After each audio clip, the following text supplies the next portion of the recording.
cable for this or not? Because I think Tippy would like to have it kind of, you know, on audio. So if you have a 2-jack cable, I have. then we can, Let me see. you can put it in the earplug, and then she will be happy. It's easy to make somebody happy before. She has no hurry, no stress, it's okay. Thank you. Okay, well, good evening, everybody, to this year's Yom Kippur retreat. So my name is Losang, before it was Ritha, so it's quite interesting. Also, I want to change the name because Ritha many people know, Losang nobody knows. So it's like, you know, I changed my name because I got more vows. I was lucky enough to receive full ordination, which is quite rare in the Tibetan tradition. So then all the other nuns said, come on, use your ordained name, because Ritha is what I was called before. Then when you become a nun, when you get ordained, you cut your hair, you change your clothes, you leave your household, like you don't have an own house or anything like this. And so then one also can see kind of the attachment to these things, to name and household and all this. There's another thing that one is... Can I correct the position a bit? People don't hear it. Okay. Just a bit closer. Yeah, the thing is, I really don't like to have it in my face. Is this height is okay? Yeah, that's okay. Okay. Because otherwise I just, yeah. It's okay like this? Everybody can hear it? No? And the back they go like this, so maybe we have to put the loudspeakers a little bit, or I just, oh, okay, so how about we turn off the aircon, because I think at the back this is it. It makes a lot of noise, so it's not fair, because one thing is they have the aircon, and the other thing is they're the furthest away from the loudspeaker. Anyway, so for tonight we'll have to do with this. If you would be in India, then it would be much worse. And even that you get used to. Now I think you have to turn it up a bit because that's maybe not loud enough. Or I just have to speak very loud. Huh? I thought, why don't you turn it off? Huh? It takes a few minutes for it to, it takes 5 minutes to turn off actually. And even looking at it, it doesn't, it's not impressed. It's not like a human being, you know, you want something from the human being and then it doesn't want to give it to you, so you look. So you can look at that thing as much as you want, it won't turn off faster. Okay, so we will spend, as always, Yom Kippur with the theme of forgiving. Now I don't know, you know, people who, like me, I think I would have difficulties to find somebody where I still have a problem with. But still, it's good to do because I see that still people turn up in my life, they push my buttons, they make me nervous, or they do things that I don't like them to do. So then by using these techniques, then I feel the sting in the heart, and so by having the techniques and the methods, it's easier to let go, it's easier to see it, and then it doesn't, how to say, the sting is maybe there, but there's no poison going in, so then very quickly I'm able to let go. That's after 25 years of practice, which I find very, very valuable, because I really don't know where I would be today, because my problem is not attachment, my problem is anger and getting upset when I don't get what I want, and unfortunately, you know, having very clear ideas what I want. So it's not really the world's problem, that thing, it's my problem that I have, you know, I had very clear ideas how things should be and all that, So then sometimes not getting what I want is was a problem for me and definitely also for others. So I don't know how it is with you. If you have somebody that you would like to forgive, if you would like to learn to forgive yourself, you know. And in case there's really nobody, like you're totally happy with the way you are, and there's absolutely nobody that you have to forgive, nobody that makes you nervous, nobody that you have harmed, then if you feel bored, well, then I don't know what to say and what to do, because the theme is forgiving, okay? So if you want to really learn about Buddhism and all this, that would be the next retreat. But we'll spend a lot of time with that. Okay. See, we have experts here. You don't have to. It's like with the mind, you just have to fiddle around a bit, and then all of a sudden it works. So for the schedule, it is a Buddhist retreat, so then we have like quite a lot of things, and I'm sure we have more. So we'll put some more. What did I want to say?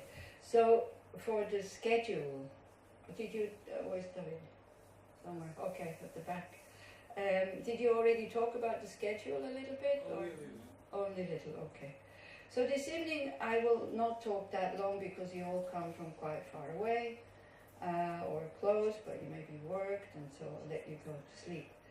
The course will be partly in silence, not completely, because with so many people and so many new people and so many things happening also, it wouldn't work properly anyway. And then there's always this thing, you know, we say it's in silence, and then people who are not used to keep the discipline of silence, they kind of go, they don't care. Or sometimes it's funny when one is not used to something, that it is as if it doesn't concern you somehow, I feel. It's like people already kind of make up their mind, okay, it's in silence, yeah, I know, it's fine, but not for me. So, you know, to decide for themselves. Especially if it's people who are here for the first time, because it's not so easy to keep silent, especially with so many people. So I would suggest that if you want to speak after the session tonight, then you go to the Moadon. Try to keep this space as much as possible quiet. That if you have long conversations or whatever, not in here, either outside or in the Moadon. And also not in the room. So if you go to sleep tonight, like in the rooms should be quiet. If you want to chat with the people that are in the room, then please go out also, so because some people will want to sleep. I see some people are already falling asleep, so it's okay, don't worry. If even you fall asleep and I see you sleeping, I understand, it's okay. Why are you falling asleep? It's because you're tired. It's like, it's no big secret, this is it.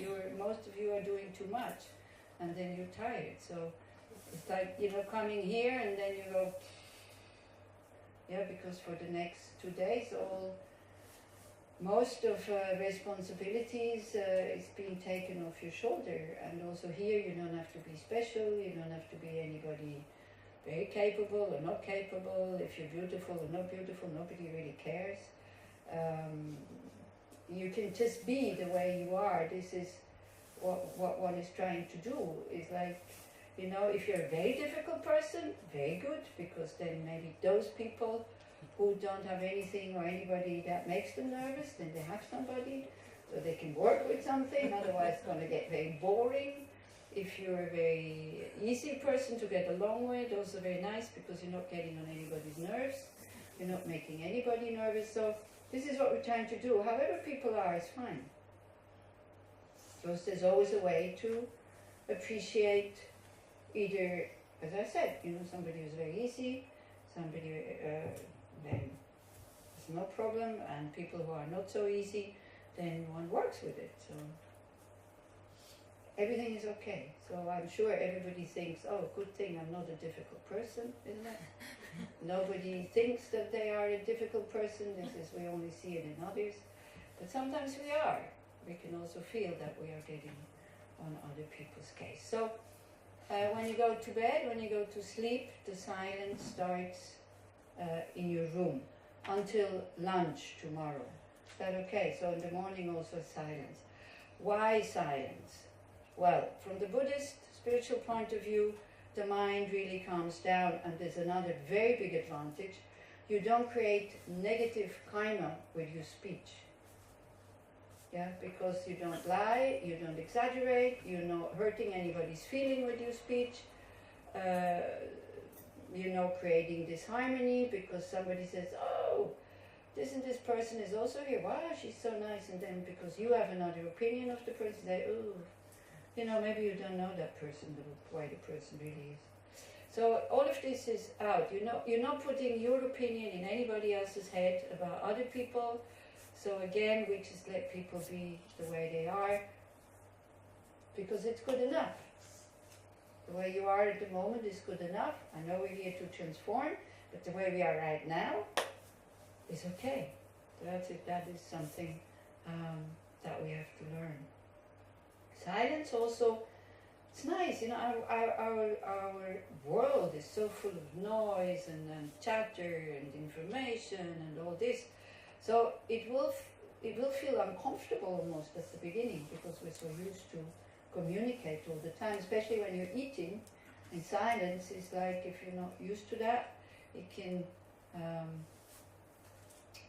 it can produce an unpleasant feeling, because usually eating goes together with having a good time and therefore communicating. It's not, because otherwise you kind of miss the food, because when you start talking you don't see or you don't really taste anymore, because the brain cannot go both ways, like into talk and into taste. And I just read not so long ago in a scientific kind of paper, and I have no clue whether it's true or not. I'm not a scientist, but now it's, you know, Buddhism and science, they start to work together. So they say silence is actually, it's renewing the cells in the brain. So wow, I thought, woohoo, this is really a good argument for telling people to be in silence. Yeah. So then the brain itself gets a really, really good rest, and on top of it, for the brain cells, it's easier for them to renew themselves. So these are the advantages. From the Buddhist point of view, it's rather, you're not hurting anybody with your speech, you're not creating any disharmony, and you're not creating negative karma with your speech. From the scientific point of view, is that your brain cells will get a really good rest, and then you come back to work, and then everything goes very, very easy. So we keep silence until lunch tomorrow, and then you can talk, because also then we will have discussion group where you will share your experiences that you have made with being forgiven and forgiving. So we'll split you up. Then there's a break, and then we will do, this is this altar here, because that's why there's so many. Oh, actually, yeah, we'll leave the candles maybe for tonight. But tomorrow morning you can light the candles.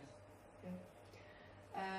So we do Medicine Buddha Puja for the sick, the dying, and the dead. Now this is Buddhist, okay? So if you'd rather not come to a Buddhist puja, it will be recited in English. We recite the names of the Buddhas. It's nothing big that you need to understand what you're doing. It's just basically to create positive energy, that is all. Because one invokes the Buddhas, one invokes minds that are just love, compassion and wisdom, and have no more negativities left. And this is why one makes so many offerings to them out of appreciation. We did it actually at the beginning when I came here. It was much worse, because we did the whole retreat, we just did Medicine Buddha practice, but then people started to complain, and rightly so, because if you're not Buddhist, you have no clue what this is, and 4 times a day you have to do this sadhana. So people got bored and got fed up, except for 1 year, when Chagit it was just found out she was pregnant, and she was 8 months pregnant, and they found out she had cancer. So they had to take the baby out immediately. It was alive. I mean, he's now what, 10, 12? How old is Oriki? 8. Okay, so that was 8 years ago. Okay, so and then she started chemotherapy. So we got this advice from her teachers and from the nuns to do medicine Buddha practice. So everybody's, because especially the people who knew her, because you know this first child, 8 months pregnant, you don't know if the mother will survive or not. Like, you know, the birth immediately when they found out so that they could start immediately with chemotherapy. Pretty serious situation, and the wish, you know, this totally open heart and being able to put yourself in such a situation. I think I could have told people it will help her if we go the whole day, we just go ga ga ga ga ga ga ga. I'm sure everybody would have done it. If it comes from somebody that one trusts, that whatever they say, okay, we do it, because we felt all totally helpless. And we wanted to help, and nobody really knew how. So then, being able to be in such a big group and do this practice like 4 times a day, it was really amazing, and people really liked to do it. And it was like people got. I think it's that retreat that people understood what these practices are, even though you don't really understand what it's all about. Because this is how you approach these practices. Just do it, and then see what happens. If you start to bring it up to an intellectual level, you miss the point a little bit, because it's supposed to touch our subtle mind and not our gross intellectual mind. So Leora Kennett, the chair lady of this group here who is organizing that, she asked me, can we do Medicine Buddha Puja and Yom Kippur for, especially also, I think, for the situation here. Yeah. Now, of course, you can say, doesn't help anything. There's a very nice story about Christian nuns in Jerusalem, and some people went there and they said, well, so what are you doing the whole day? And then they said, we're praying for peace. And the people who were there, a bit disrespectful, they said, doesn't seem to help. And then the nun said, well, you wouldn't know what the situation would be if we wouldn't pray. And then they said, oh yeah, please keep praying. Yeah. We will also tonight, because who said it? Adriana said it, I think. Yeah? There is, in Israel, there is a common movement tonight, like all the religions, that are praying for Syria. Yeah. So is there a special time, or can we just do it at the end? 6:30 started. Okay, so we'll do it at the end. We will recite the mantra of the Buddha of compassion, Chenresing, and we will recite that mantra together, and everybody, the little bit of goodness or the lot of goodness that you have in your heart, you send it out in that direction, and you really think that it brings what people need the most. First, quiet situation, then resources. Yeah. So you can be, when we do these visualizations, you can be very creative. You can really send lorries full of food and medicine and all this. And then you go, oh, how they won't receive them. It's true, they will not receive it. But what you do from your side, you are showing the readiness to do something that makes your mind a bit less useless in the situation. And we don't know, we really don't know whether these practices help or not. What they definitely don't do is they don't harm. So just an argument, but how should it help? For me, it's not good enough if it doesn't harm, because we don't know if it helps or not. So we can at least try, and especially with it shows to ourselves, it shows a good heart and to wish for them to bring, peace is unrealistic at the moment, but at least that these parties who are fighting with each other, that they come to some consensus that like this there is going to be no end. Or for them at least have the strength and courage that they need to go through in this very, very difficult situation. Yeah. So also then it's not so much, when we do something like this, it's not so much anymore I and them, or we and them, which create situations of conflict like that. So in the afternoon, as I said, we do the medicine Buddha puja. Takes about an hour. If you don't want to come, it's fine. You can go and chat with somebody, have tea, or go sit somewhere where you'd rather do your own thing about forgiving or preparing for Yom Kippur, because this is the time before it starts. So you're totally free at that time. For the other sessions, which is just meditation and talking about forgiving and all this, I would really like you to come, to make the effort to come, so that we can do this as a group. But whatever is Buddhist, religious, it's okay. If you want to come out of curiosity, fine. If you want to make pictures during the puja, but you don't see anything, it's just recite, it's fine. If you in the middle of the puja you think, this is really not interesting, and you get up and leave, that's also fine. It's absolutely no problem. But don't come and stay here and then you get angrier and angrier and angrier and think this is really stupid and you don't have the courage to go. That would be stupid. You know, so that you think that what we're doing is stupid, it's also fine. There's no problem, because one has to do these things for a while in order to see the power that they can give you. And I think what is especially helpful is because you see these rituals are very easy, like meditation, keeping the mind on the object. What do you think? Is easy? Who thinks it's easy? Yes, see, so it's difficult. Realizing emptiness, wow, very difficult. Having compassion for somebody who's a real pain in the neck is really difficult. Having compassion for somebody who's really harmful, who harms small children and things like that, this is incredibly difficult. These rituals, we have a text, unfortunately it's only in English, and in the evening it will be in Tibetan. I don't have it in Hebrew yet. They're easy, because you only have to recite. So again, if the mind is open enough to do it, you can do something that you're sure that what you're doing is right. Because when we get up from the meditation, very often we have this unfulfilled feeling like, oh, I was distracted, or I fell asleep, and where is the bliss? I didn't have any bliss, so how can that be a good meditation? And these kinds of things. Anyway, meditation, Gidi will lead it tomorrow. The first thing that he will tell you, having pain in your meditation, being distracted in your meditation, and noticing it, that is meditation. Feeling blissful and being in La La Land and not knowing where the time has gone, that is not meditation.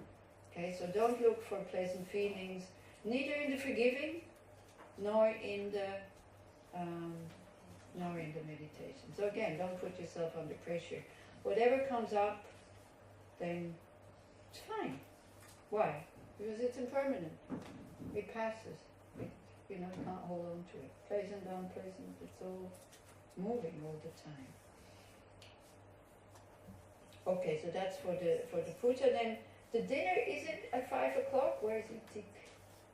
Is 5 o'clock is still okay, the dinner tomorrow? Or if something changes, please let me know, because I can change the schedule. What's written in the schedule? In the schedule it's written 5. So 5.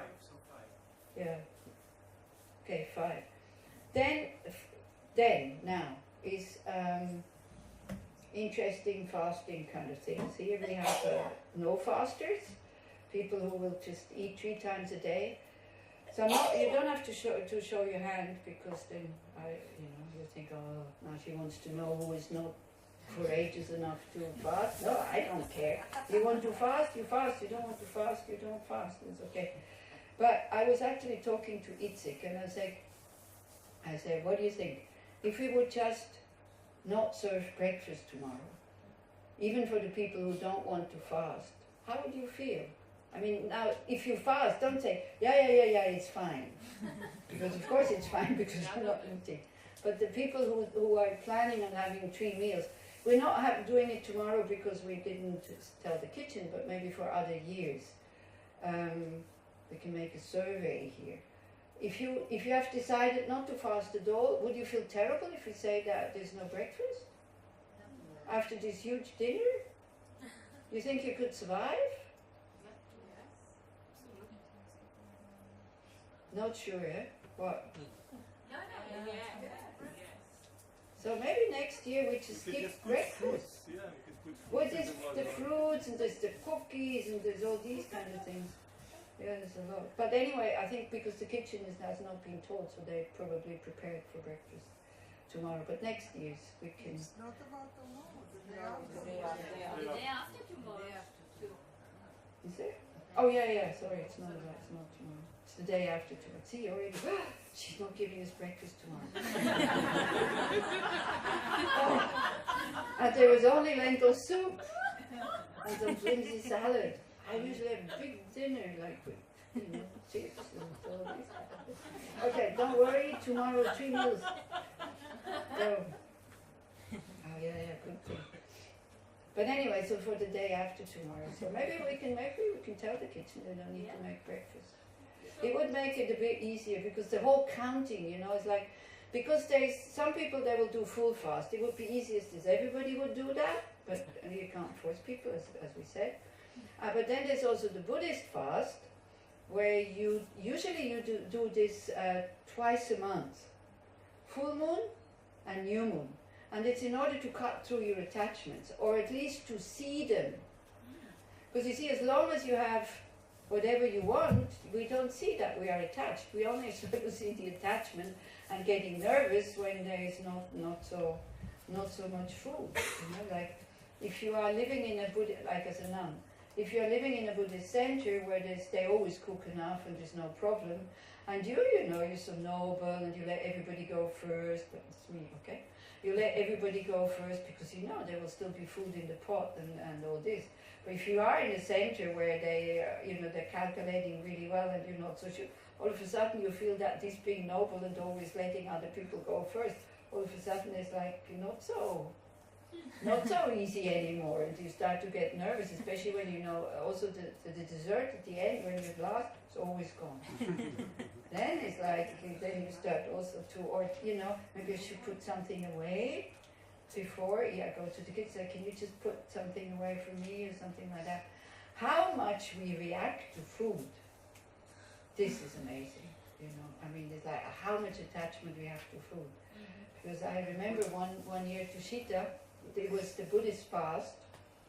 So Buddhist fast is only lunch, and you can drink like thin things, not thick juices and no milk, as much as you want. That is the Buddhist fast, and you do that twice a month.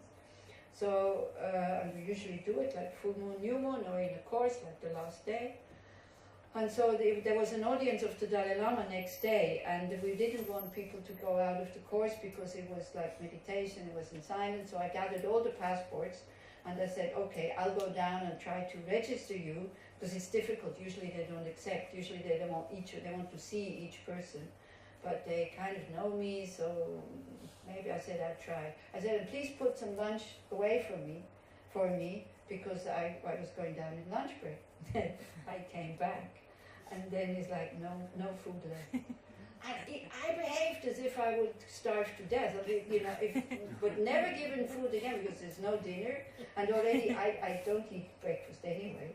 So it's like I had to go without food the whole day. It was like, wow, I could feel the anger coming up. But I felt so much like the victim. Why? Because I'm so noble. I'm taking everybody's passport. I go there, I plead with them, which I don't like to do. Please let me register these people, blah, blah, blah, blah, blah, blah. They finally agreed. And then they didn't even put the plate of food for me. They forgot about me. They forgot about me. Wow. So this is, we see when it comes down to food, and we think that there will be food and there's no food, it's like, then you can feel the ego. Oh, it's amazing how many strings are with this. So with the fasting actually, and we have like special practices where we don't eat and we don't drink longer than the Jewish fast, and we start in the morning. It's much more difficult because then you can't sleep at night. So slowly, if you keep doing this, your attachment goes. And wow, so much freedom, There's something there, okay. Nothing there, it's also okay. Yeah. So So it has a lot of, there's reasons why we fast, not for body reasons. I know that many people fast because they want to have a healthy body. It's for you to suffer. That's the purpose. So then you know, like in a rebirth in the lower states, you know you definitely don't want to go there. And you start to feel how it feels when you can't go to the fridge every time you feel hungry, or go and drink something every time you feel thirsty. You start to understand, because many beings, especially in the animal realm, or people in Syria now, they are living, not because they want to, but they are living under such conditions. So we start to have compassion. Yeah? And on top of it, again, this is Buddhist talk. You purify negative karma, negative imprints, that would give karmic results of being born in such situations where it's very difficult for you to find food and drink. So this is why in a spiritual way, this is why one fasts. Then that the body maybe does a bit of detox thing is that's a byproduct. Nobody's really that interested in it. What is important is the purification of negative karma. Yeah, because so that's why. Okay, so we will take these 8 Mahayana precepts after dinner. So again, this is a ceremony that you say from now on until tomorrow evening at this time, and then you decide, I will not eat at improper times. That would mean no breakfast and no dinner actually. So even though you take the precepts in the evening, but let's be very flexible. So you can have the Buddhist fast until the 3 stars come out, and then you become Jewish again. Okay? If you took the Buddhist fast with the drinking, is that okay? Yeah, I think, because otherwise it's a bit cruel, because you take the precepts in the evening. But if you don't want to take, because you're actually making a vow in the evening of not to, whatever fast you want. If it's full fast, you say, I vow now not to drink and not to eat until same time tomorrow, more or less, where we take them at 6:30, so that's about when it starts to get dark. Or you take the Buddhist vow, where you say, I will only have lunch, but I will drink. That's also okay. You just say the formula, I will not eat at improper times. If you don't want to take any precepts, that's also fine, because it is a Buddhist ceremony. You take refuge, you visualize the Buddha, the 4 immeasurables, 7 limbs, and all these kinds of things. Yeah, I leave it up to you. We have enough texts for. Again, if you want to come out of curiosity, fine, no problem. Do not expect too many explanations when it says, like the great horse and the great elephant, all these kind of things that you don't understand. The main thing is that you have a text that says, from now until star rise, it's not sunrise, until the star rises tomorrow, I will either not eat and drink, or I will not eat in proper times. You take 7 other vows with this. I will not kill, not steal, no intoxicants, no sexual conduct, no perfume, no strong scents. Deodorant and soap is fine, but no like what we call perfume. No jewelry. So again, whatever you can take off, I'm just seeing your army. Can you take it off without any problems? But that's only for that day, okay? Earrings, when it would be a problem to put them back in, then you don't need to take them out. But everything else that you have, like for example, then people go, this is a string, okay? So they go like, do I have to take it off? Because it's my lama who gave it to me. It's attachment, okay? Even if your lama is giving it to you. So if you can take it off, then you take it off. If you can't take it off, then you can't. But usually the blessing strings, no, you don't have to take them off. A watch, you don't have to take it off if you have it. It's very individual. You look, where is resistance of taking something off that I don't need to wear? Because it's only then that we start to see the attachment. Oh, my mom gave me this amulet or whatever, and so I've been wearing it since she gave it to me or since she died. So yeah, so all of this. What else? No music, and I think that's the no being on high thrones and high beds. This is for very rich people in Asia, because usually everybody sits on the floor, and the rich people, they sit on divans, like they sit on these couches, or sit on very high thrones. So this is a vow you can take, and you can keep it without any problem. There is no danger for you to break it. So this is why also then we are going into silence again tomorrow evening until the Dana talk or something like that. Yeah, definitely. Until 1 o'clock or something, 12. Yeah? Okay, so that's more or less the program. Then tomorrow evening, because it's the 10th of the Tibetan month, so we do Lama Chöpa. That's a puja. Puja means a ritual, a Buddhist ritual. Sometimes it always has to do with offerings. And then also the great thing is you get to eat these offerings yourself. It's not that, it belongs to the Buddha, we can't touch it. First we offer it to the Buddhas and the Bodhisattvas, and then we eat them, and then it's fine. So that will be chanted mostly in Tibetan. So there also, if you want to come, you can come. If you get fed up in the middle of it, you go. If you want to stay until the end, you can stay until the end. If you have decided to fast, you can't eat, because it usually gets distributed at the end, so we won't distribute anything, it just goes up to the Mordon. And then if you don't fast, you can eat it. If you are fasting, you cannot. And you rejoice with the others, so because they didn't put out that much, you could have put out much more, but anyway, so, Tomorrow? Yeah, okay. Yeah. Tomorrow then there will be like really mountains, because it's nice, people brought mountains of offerings.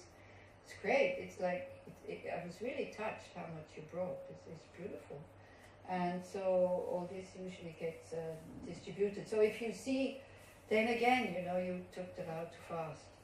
And all of this goes up into the Mordon. And also where the empty plate is there's going to be a very nice cake. It's not vegan, okay? So the vegans can relax, cake is not for you. So we didn't go through the trouble of making a vegan cake. I thought, okay. It's for the Buddhas anyway, firstly. And the Buddhas are, everything is nectar, so it's okay.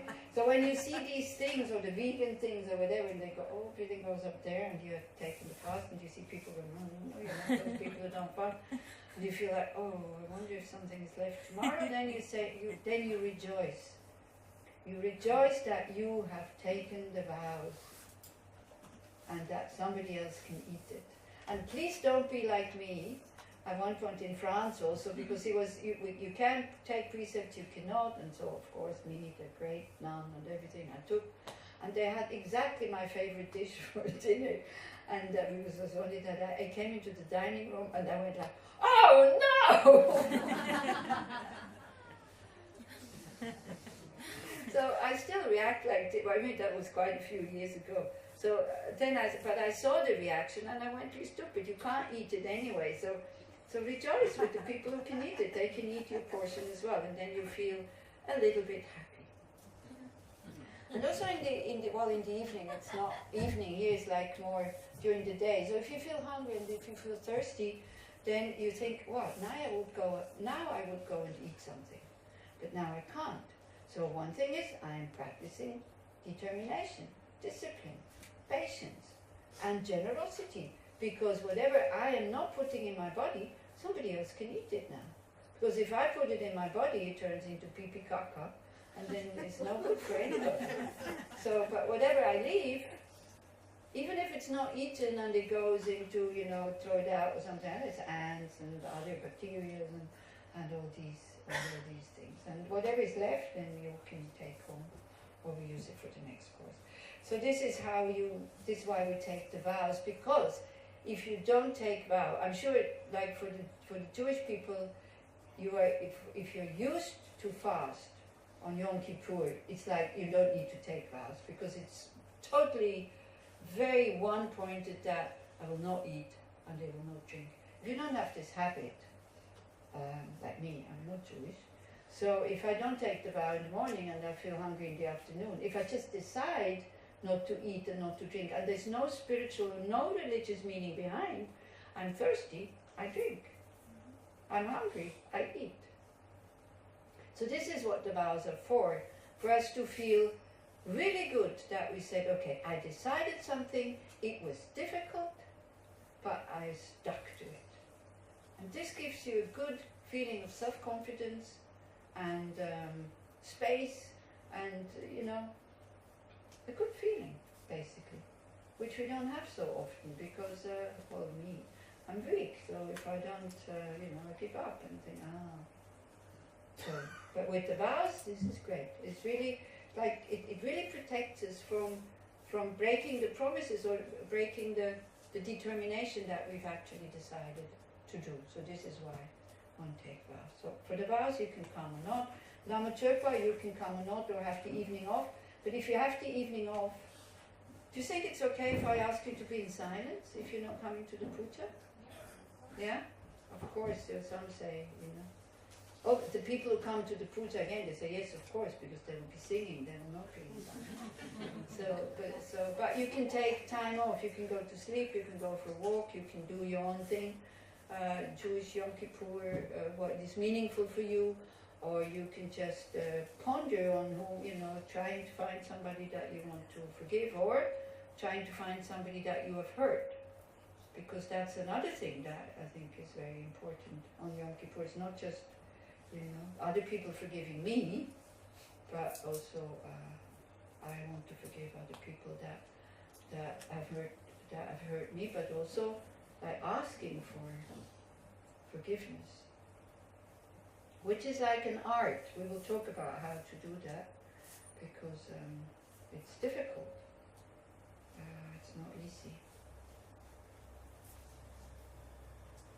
Okay, and then the next day is Yom Kippur, so there's nothing more to say. There's talks and breaks and meditation and lunch for those who do not fast or have the Buddhist fast, and then you will all have to stay here until quite late. But if you, from my side again, if you want to go earlier before it starts, from my side it's fine. It's absolutely no problem. If you as an Israeli Jewish person, you feel, oh no, I better stay. You're very welcome to stay. You're not in silence, and we just wait until it's time to go. We have a light dinner, I think, and all the rest that is left also.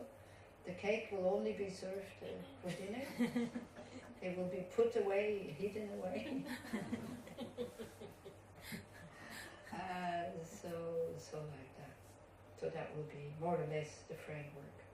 If you have any questions about that, yeah. We have a gong. So the gong goes, I don't know what you agreed, because sometimes there's sometimes there's different instructions, because I remember the last weekend we had, I heard her ring the gong 10 minutes before the session and then just before the session. So 5 minutes and 15. Huh? 5 minutes and 15. Yeah, I think once is enough. I really think. Long breaks is 15 and 5. Okay. Short breaks is just 5. Okay. Yeah, because she's okay. Yeah. What is this? Morning, I think, is also gone. Is it? So because last Morning week. is knocking on the door. No, because nobody else here, so we can do. But when there's other people here with small children, I don't think they will be very impressed about Buddhist practices when we ring the gong at 6 o'clock. The kids wake up and they were still sleeping, and then they have to get up because the kids are awake, and like the small children. But there's nobody here, so we can ring the gong. Other retreats we go and knock on each other's door in order not to wake up the other tourists. Okay. Good.